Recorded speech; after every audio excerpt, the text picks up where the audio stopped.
With the unit all flashed up, the last thing it asks us to do is open the instruction manual. We have it here. Let's take a look at it here on the side. This is for the VW1 and RR2.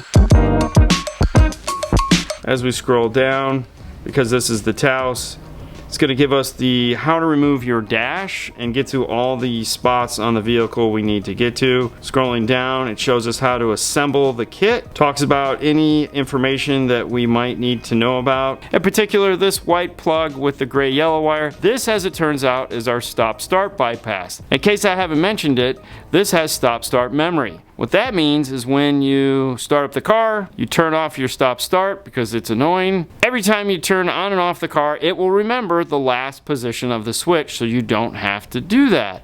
Bonus, right, Fernando? Oh, amazing. For this particular install, it does require you going off and attaching a wire to it. In some installs, that's not necessary. It's just going to vary depending on the car. Scrolling down, we get to our main system wiring diagram, the first at the top. The first at the top is if you have to cut off the plug, then it goes to the more simpler plug and play like we're doing here. Onto the FM antenna, the main wiring harness. The next is step 3, connecting to that stop-start wire. Step 4 tells us we are going to need our OBD2, so we can text flex this wire up. And then moving down, we have a list of connections we're going to be made. Specifically right now, the orange connector, we're not able to use that. In the future though, that is going to be to retain our factory microphone so that we don't have to install that. That is going to be called the mic 1. It talks about the blue with the white stripe remote turn-on wire. That is, and then at the very bottom, all the way at the bottom down here, it shows you the connections we're not going to need. In this case,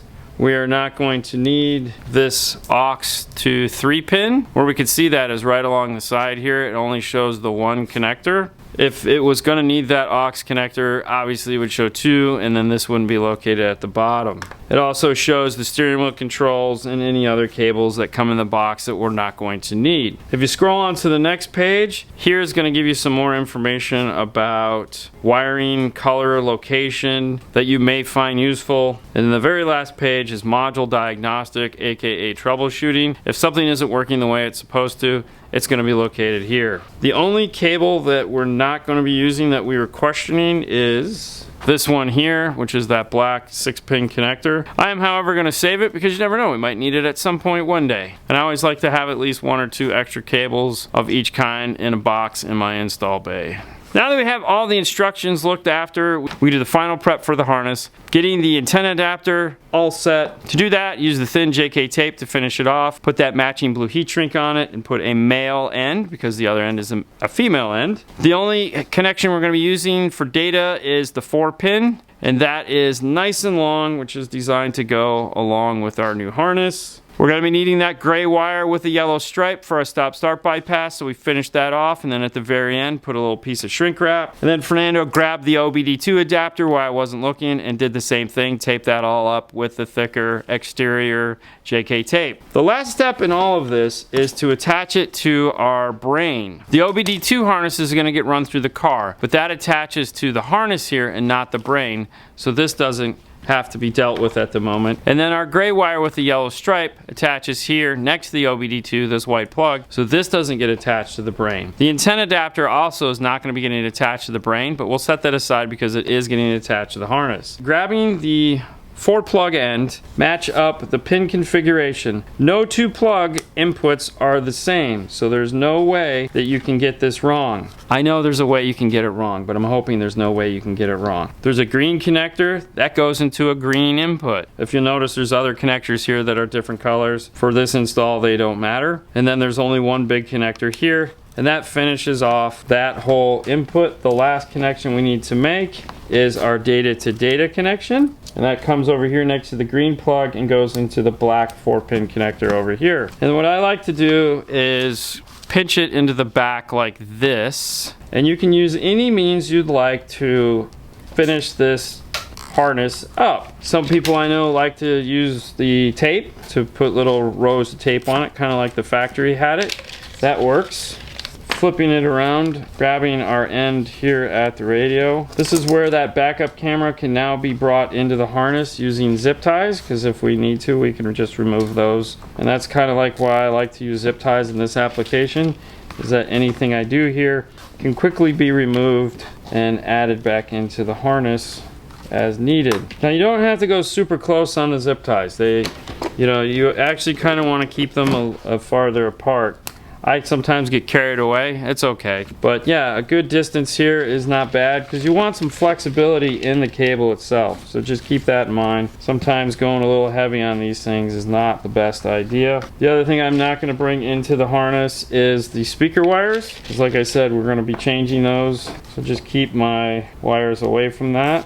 We'll keep that all by itself. Keep untangling the wire as you go. The other thing you want to make sure is to not put zip ties over your solder points. It's bad practice, don't do that. But before and after it are okay. The other thing is I don't like to zip tie the connection all the way through to here. I want these to be loose because they're going to be going in different places on the back of the radios. When trimming your zip ties, don't just use regular cutters. It's a good way to kill yourself because these things are super sharp and they will slash you like the hash slinging slasher. Grab our two blue ends, make the connection, and there again, I like to leave this loose because this is going to have to go like this.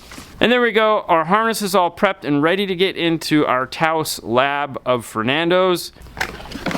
Now parts of the radio that need to be put into place. Our hands-free microphone will need to be run. We like to put this up by the mirror. Our GPS antenna will also need to be tucked up into the dash. And these are all gonna get placed into the vehicle. When taking these dash panels off, I'm gonna tell you right now, most modern cars use these annoying little clips that just go pew, shoot into the dash. So if that's the case, you may wanna head over to Amazon and pick some up for yourself or just get ready to go on a hunt to find these things. Right now, Fernando does have a rattle in his dash because he had to have the factory radio in this replaced once from the dealer because it just died. Hey, there again, factory, oh no. So yeah, that's the thing. That's one of the reasons why we definitely want to get out as opposed to trying to integrate into it because this is a bad platform to start with. This shiny piece here, it's like you need to really tug on it. We are going to be putting some sound treatment on it before we put it back together. Hopefully that is going to solve all the rattle issues that we have. The first step is to remove this side panel over here. Pry tool, gently pry it into the gap and then it will pull off. Fortunately, this one does not have any of those clips. They're all actually built into the panel. So be very careful when pulling this off because this does not have replaceable clips. If you tug too hard, you can break some of these. So just go slow and approach it from different angles if you need to. Sometimes you can take a right angle pick tool and come in and pull these clips if they're giving you a hard time. Next is to get this guy off. This is the killer right here. This thing is gonna take a minute. Just go slow. Start at this end, obviously. Definitely one of the hardest dashes I've ever had to take off in my life. Right? Yeah, this is incredible. It hurt a lot. I mean, this is a combination of using fingertips and pry tools, and it's ridiculous. It comes like this, and then it's gonna stop because there's a hook in the back. So now you have to slide it towards the driver's side, and then it will come off. There's physically no clips on it. There's no little white clips. There's no anything. It is just, and there's one bent here where they put it back together last time. There's all these just little things here that clip into all of these metal ones. It's an obscene amount. Like 1, 2, 3, 4, 5, 6, 7, 8, 9, 10, 11, 12, 13, plus 4 across. So 17 clips holding on one piece of plastic. It's ridiculous how much this has attached to it. And I think I figured out why his car was rattling is that this one here in the top corner is broken off from the last time this was taken apart. Not the end of the world. We can easily reattach it, which we will. But as you can see, it's like not wanting to give up the ghost. It doesn't want to come out. Here's the problem with this. This is a 2022. If we're doing this install in, let's say, 2026, which is, the chances of this not just shattering into a million pieces, like, it's pretty bad. I feel like this is just going to be an issue for us going forward, but that's usually the case. I mean, that's it. But we got the one, and it's just held on by these two little tiny thin, so it's like, when the clip in the dash is better built than what mounts this onto the actual piece, you're gonna run into some problems. This one here is also loose. So we'll reattach those, get this all fixed up so that it'll go back in the way it's supposed to. Here's a bent one here where they put it in last time. Actually, there's 2 bent ones here. This whole side is bent. Yeah, these are all supposed to be straight and they're all crooked. That could be why he was getting a rattling sound. So this clip is bad. This was the dealership, by the way, that replaced this radio. Yeah, all these clips around the radio are screwed up from when they did this. That's fantastic. And I know some of you are gonna watch and say, I take it back and have them give you a new one. Good luck. Good luck at that. In the kit is the radio extraction tools. They're designed to go right here. There's no like pocket for it. It's just a little indentation, and you can see there's a little metal area here that these are just going to go into. It should look just like this. You could see right there that little metal clip that needs to get pushed out of the way. That is the locking mechanism. And there's 1, 2, 3 more of them to attach to. With all 4 of those in place, the radio easily slides out. Pull it as far out as you can. Have some kind of a blanket or a towel or something ready to set down on your dash here so you can get this harness out. It also helps to have a little flathead screwdriver. Start with the big power plug. There's a little clip on it that just pinches on the bottom here, and then the arm will swing up. The FM antenna, there's a little white clip in the way. You just pull it back away from the unit, and that will allow you to push down on it. You can use a flathead to help get it off. The Sirius XM is the orange one. Push in the little tab, and then the unit will lift. And now we've removed the whole radio, set this someplace safe so you don't scratch it or do any damage to the screen.